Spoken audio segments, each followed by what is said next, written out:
2023-24 में चुनाव होना है, तो इसका रिजल्ट आने वाले इलेक्शन के ऊपर 100% होता। उपचुनाव था, वो कांग्रेस की रिजर्व सीट थी, कांग्रेस की एमएलए सिंह चौटाला जो इलाहाबाद से, वो भी सिटिंग एमएलए थे, वहीं से उन्होंने जो लड़ाई लड़ी। मैं ये तो नहीं कह सकता कि किसानों की सारी बात मान ली गई, लेकिन ज़्यादातर मैं तो उसमें किसान का किसान क्यों नहीं बनना चाहता कि घाटे का सौदा है, इसलिए किसान पिछड़ता से लगा।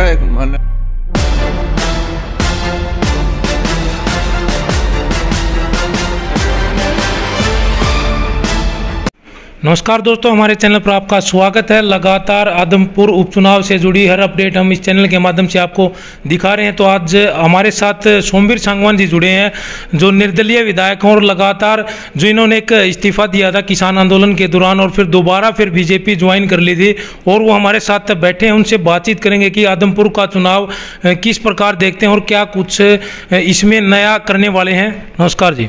नमस्कार, तमाम आपका चैनल का तमाम दर्शकों को मेरा नमस्कार। तो सर, मैं आपसे पहले यही जानना चाहूँगा कि आदमपुर उपचुनाव को किस प्रकार देखते हैं।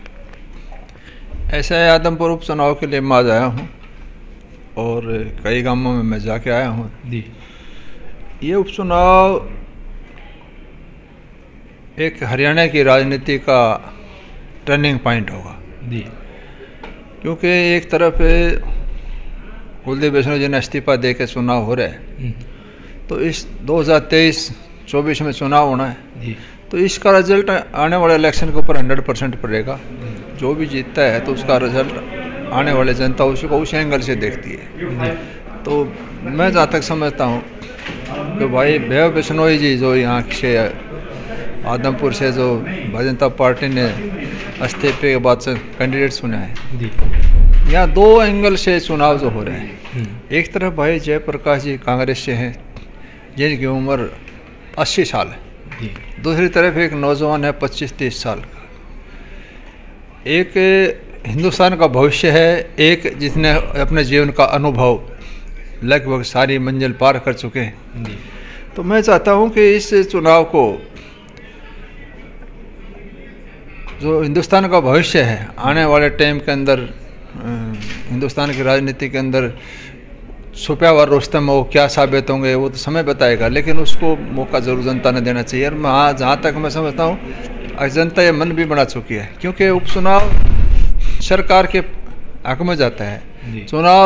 उपचुनाव के कारण जब जनता के बीच में जो सरकार के अंदर भागीदारी होने का मौका मिलेगा। आदमपुर के लोग एक एमएलए नहीं बनाने जा रहे हैं, आदमपुर के लोग एक मंत्री बनाने जा रहे हैं, और एक जो विरासत चौधरी भजनलाल की पिछले 60-70 साल से जो विरासत में उनको मिली हुई है उसको संभालने का उनको मौका मिलेगा।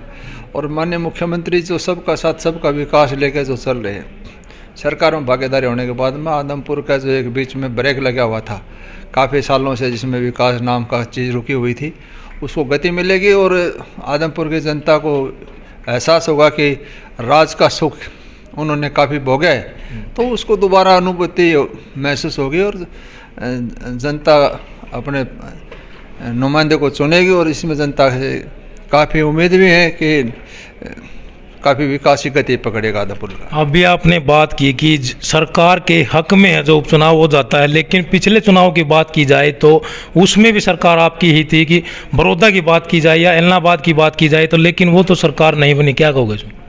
ऐसे बड़ौदा उपचुनाव और इलाहाबाद उपचुनाव इससे अलग था जी। वो किस प्रकार के था कि जो वहाँ बड़ौदा उपचुनाव था वो कांग्रेस की रिजर्व सीट थी, कांग्रेस के एमएलए वहाँ से थे। दूसरी भैया सिंह चौटाला जो इलाहाबाद से, वो भी सिटिंग एमएलए थे, वहीं से उन्होंने जो लड़ाई लड़ी। तो इस चुनाव में उसमें फ़र्क है, क्योंकि ये चुनाव जो भाई कुलदीप वैष्णव जी ने अपना इस्तीफा दे के और ये सीट जो है उपचुनाव हुआ, और भाई भैया वैष्णव जी को यहाँ एक नौजवान को यहाँ उन्होंने कैंडिडेट के रूप में उतारा, तो मैं समझता हूँ कि उसमें इसमें ज़मीन आसमान का फ़र्क है कि चौधरी भजनलाल की विरासत है। आदमपुर पिछले 60 साल से राजनीति गढ़ रहे हैं उन्होंने। हरियाणा प्रदेश के लगभग 10 साल मुख्यमंत्री, 10 साल से ज़्यादा टाइम मुख्यमंत्री रहे, तो उनकी कर्मशैली और कार्यशैली है, तो इसका प्रभाव 100% वो। दूसरा जो पार्टी बीजेपी का कैंडिडेट होने के नाते जो बीजेपी का वोट बैंक है, सरकार का जो फायदा है उसको डबल मिलेगा तो इससे डबल ताकत होगी, तो इसलिए 100% विजय श्री हासिल होगी यहाँ। मतलब ये कह सकते हैं कि बीजेपी जो सरकार है वो कुलदीप बिश्नोई के सहारे यहाँ पर अपनी नैया पार लगाने में जुटी है। मैं ये नहीं कह सकता कि नैया पार कुलदीप जी लगेगी, बीजेपी लगेगी जी। मैं ये कह सकता हूँ कि ये दोनों मिलके अब एक बात जब पार्टी ज्वाइन कर ली तो फिर अलग अलग विचारधारा नहीं रहेगी, अब तो सब सौदा सामूहिक होगा। इसलिए मैं नहीं समझता किसी प्रकार को कठिनाई आएगी। भाई भव्य बिश्नोई काफ़ी मार्जिन से जीतने जा रहे हैं और आने वाले टाइम में शायद हो सकता है जल्दी हरियाणा सरकार में मंत्री के पद से भी सुशोभित होंगे। अभी आप गांव में जा के प्रचार कर रहे हैं, आपने देखा होगा कि पानी की समस्या है, सड़कें हैं वो टूटी पड़ी हैं, तो किस प्रकार का विकास मानते हैं कि सरकार ने यहाँ पर किया है? ऐसा है कि अब बारिश के बाद में मैं तो अपने दादरी हल्के की बताता हूँ, काफ़ी प्रोग्रेस माननीय मुख्यमंत्री जी ने हमारे को बड़ी सौगात दी है। तो यहाँ भी इसके इलेक्शन के बाद में बारिश का सीजन खत्म होने के बाद में जो रोडों की मरम्मत है, वैसे माननीय गडकरी जी ने पूरे देश के रोडों की व्यवस्था बदल दी। तो यहाँ हरियाणा में भी काफ़ी कनेक्टिविटी काफ़ी बढ़ी है। छोटी मोटी कोई समस्या है उसका समाधान हो जाएगा, रास्ता निकल जाएगा। भूपेंद्र सिंह हुड्डा ये आरोप लगा रहे हैं कि लगातार जो बीजेपी के पास ना तो कोई कैंडिडेट था, वो हमारी पार्टी से लेके गए। इनेलो की बात की जाए तो इनेलो भी हमारी से जो कैंडिडेट है वो उधारा लेके गई, और आम आदमी पार्टी की बात मतलब तीनों कैंडिडेट की बात की जाए और बीजेपी की भी साथ में, तो वो कांग्रेस की पृष्ठभूमि से जुड़े हैं। तो क्या कहोगे? ऐसा है कि हिंदुस्तान के अंदर पहले राष्ट्रीय पार्टी कांग्रेस ही थी जी। किसी टाइम लंबे टाइम तक किसी ने कांग्रेस में पार्टी में राज किया, राजनीति की, और उस राजनीति के अंदर जब उनको कोई जिम्मेदारी नहीं मिली या उनको अपने काबिलियत के हिसाब से पद नहीं मिला तो पार्टी छोड़ कर चले गए। ऐसे तो बहुत सी पार्टी, ऐसे लोग बहुत से हैं जो दूसरी पार्टियों में काम करते थे, आज कोई बड़े बड़े उद्योगों पर बैठे हैं। तो ये कोई बात नहीं, राजनीति का सिस्टम है, जहाँ अगर सुटेबल हो, जहाँ किसी हक कटता हो तो वो अपनी लड़ाई लड़ने के लिए दूसरी पार्टी में ज्वाइन करता है। तो इसमें मैं नहीं समझता ये कोई सारे कांग्रेसी है। कांग्रेस तो समुंदर था। ये भूपेंद्र हुड्डा जी इसको मैं समझता हूँ कि बड़ा ही समझते हैं। मैं समझता हूँ कि ये कमज़ोरी है कांग्रेस की, जो इतने लोग छोड़ छोड़ के कांग्रेस को जा रहे हैं। ये क्यों? कुछ तो कोई कारण था। जब सारे कांग्रेसी थे तो एक पार्टी में से इतने कार्यकर्ता पार्टी को छोड़ के चले गए, तो कहीं न कहीं कार्यशैली में, कहीं न कहीं पार्टी की विचारधारा में कोई परिवर्तन, कोई व्यवस्था बदली, उसी कारण लोग छोड़ के जाते हैं। किसान आंदोलन चला हुआ था तो आपने इस्तीफा दिया था कि बीजेपी पार्टी को छोड़ दिया था आपने उसकी, और दोबारा फिर आपने ज्वाइन कर लिया। और अब किसानों की बात की जाए तो वो गांव-गांव जाकर प्रचार कर रहे हैं कि बीजेपी और जेजेपी के कैंडिडेट का बहिष्कार करेंगे। तो क्या कहोगे इसमें? ऐसा है कि मैं तो पिछले 13 महीने से किसान आंदोलन के साथ था जी। या किसान के घर में पैदा था, किसान की लड़ाई लड़ी।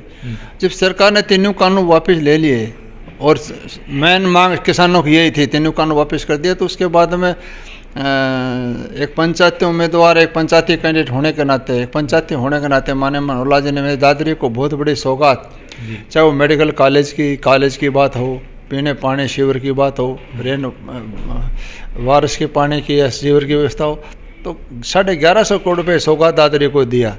तो जिसने सरकार ने हमारे इतना विकास कराया, तो मेरा भी तो कर्तव्य बनता है कि जो आदमी इतना सहयोग करता है, इलाके की भलाई में जो काम करता है, तो सहयोग करना मेरा फर्ज था। इसलिए मैं उनका बगैर किसी लाग लपेट कर उनका समर्थन कराया। किसान ये कह रहे हैं कि बीजेपी पार्टी है वो 700 से ज़्यादा किसानों की हत्यारी है, उसको क्या कहोगे? फिर वो दोबारा प्रचार करने के लिए मैदान में उतरे हैं। ऐसा है कि जो भी घटना घटी, मैं तो उसमें शामिल था, मुझे तो हर चीज़ का पता है। लेकिन जो सरकार ने जिस मकसद के लिए जो भाइयों ने कुर्बानी दी थी, जो MSP कमेटी बनाने को गठित कर दी, किसानों की बात मानने के बाद ही तो तीनों कानून वापस कर दी, तो किसानों की बात को मान लिया। तो उसके बाद मैं नहीं समझता कि किसी प्रकार की कोई समस्या रहेगी आने वाले टाइम में। अब जहाँ MSP की बढ़ाने बात थी, अभी सरकार ने MSP बढ़ाई है, लेकिन फिर भी जो कोई कमी बेशी है तो हम अपनी तरफ से भी प्रयास करेंगे। कोई इसी प्रकार की कोई बात आएगी तो किसान बोल रहे हैं कि हमारी जो मांगे हैं वो पूरी नहीं मानी है, अब भी वादा खिलाफी कर रही है सरकार। ऐसा है कि मैं ये तो नहीं कह सकता कि किसानों की सारी बात मान ली गई, लेकिन ज़्यादातर मैं तो उसमें हिस्सेदार रहा हूँ। तीनों कानून वापस हुए, एमएसपी कमेटी गठित कर दी, एमएसपी का रेट बढ़ा दिया। तो कोई छोटे मोटे और है वो भी माननीय नरेंद्र मोदी जी ने जिस प्रकार किसानों के अभी खाते में लगातार 6-7 जो किस्त भी भेज रहे, लगातार लड़ाई लड़ रहे हैं, लेकिन किसान की समस्या कोई आज की समस्या नहीं है, ये बहुत पुरानी समस्या है। और किसान पिछड़ता चला गया क्योंकि किसी सरकार किसी ने उनकी तरफ कोई ध्यान ही नहीं दिया। आज हर चीज़ की महंगाई बढ़ती चली गई और किसान की फसल के दाम कम होने के कारण पीछे चला गया। और डॉक्टर का लड़का डॉक्टर बनना चाहता है, इंजीनियर का लड़का इंजीनियर बनना चाहता है, उद्योगपति का लड़का उद्योगपति बनना चाहता है, नेता लड़का नेता बनना चाहता है। किसान का लड़का किसान क्यों नहीं बनना चाहता है कि घाटे का सौदा है, इसलिए किसान पिछड़ता चला गया। नरेंद्र मोदी जी ने अपनी तरफ से प्रयास कर रहे हैं इसको उद्धार करने के लिए। जिस प्रकार के चाहे वो एमएसपी के बढ़ाने की बात थी या एमएसपी कमेटी बनाने की बात थी, या तीनों कानून किसानों ने गलत माना तो वापस करने जो काम किया, तो इसका रिजल्ट आने वाले टाइम में किसान भाइयों जरूर मिलेगा। तो एक लास्ट सवाल, तो बीजेपी पार्टी की बात की जाए या जेजेपी पार्टी की बात की जाए तो उसके कैंडिडेट हैं भव्य बिश्नोई जी। तो लगातार जो पार्टी की बात की जाए तो बीजेपी के दो कैंडिडेट प्रचार करें, लेकिन जेजेपी के जो कहीं ना कहीं नाराज दिख रहे हैं, तो क्या हो इसमें? ऐसा है कि मुझे तो कहीं नाराजगी नज़र आई नहीं, चाहे बीजेपी हो चाहे जेजेपी हो, सारे कार्यकर्ता लगे हुए हैं। आज मैं कई गांवों में जाके आया हूँ और आने वाले 7 तारीख को रिजल्ट आ रहा है, तो इसमें आपको पता चल जाएगा सारा संगठित होकर सब लड़ाई लड़ रहे हैं और इसमें कामयाबी मिलेगी और इसमें जनता का हित भी है। मैं तो ये कहता हूँ कि जनता ने भाई व्यवसायी को चुनाना चाहिए। क्यों चुनना चाहिए कि सरकार के अंदर हिस्सेदारी होनी चाहिए। 2 साल हैं, 2 साल के अंदर इसका सदुपयोग करके इलाके का विकास करना चाहिए। और नौजवान है, चौधरी भजन लाल के परिवार से बिलोंग रखते हैं, उनके पोते हैं, तो उनको सेवा का मौका मिलेगा तो रिजल्ट जरूर जनता को एहसास होगा कि हमने ठीक आदमी को चुना। और भारतीय जनता पार्टी सरकार के अंदर, चौधरी छोटू राम ने भी कहा था कि सरकार के अंदर भागीदारी होनी चाहिए। तो मैं तो कहता हूँ जनता से यही कहूँगा कि इस समय का सदुपयोग करते भाई भव्य बिश्नोई को बहुत ज़्यादा वोट जिताना चाहिए। तो धन्यवाद जी। सोमवीर सांगवान जी हमारे साथ जुड़े थे और ज़्यादा से ज़्यादा हमने आपको उनसे बातचीत करवाई है। और लगातार जो आपके सवाल हैं वो कमेंट बॉक्स में आप लिख सकते हैं और इस वीडियो को ज़्यादा से ज़्यादा शेयर करें। और आदमपुर की जनता किसको चुनती है और इसका फैसला 6 या 7 तारीख को जो पता चल जाएगा। तो बने रहे हमारे चैनल के साथ। इसी के साथ जय जवान जय किसान, धन्यवाद।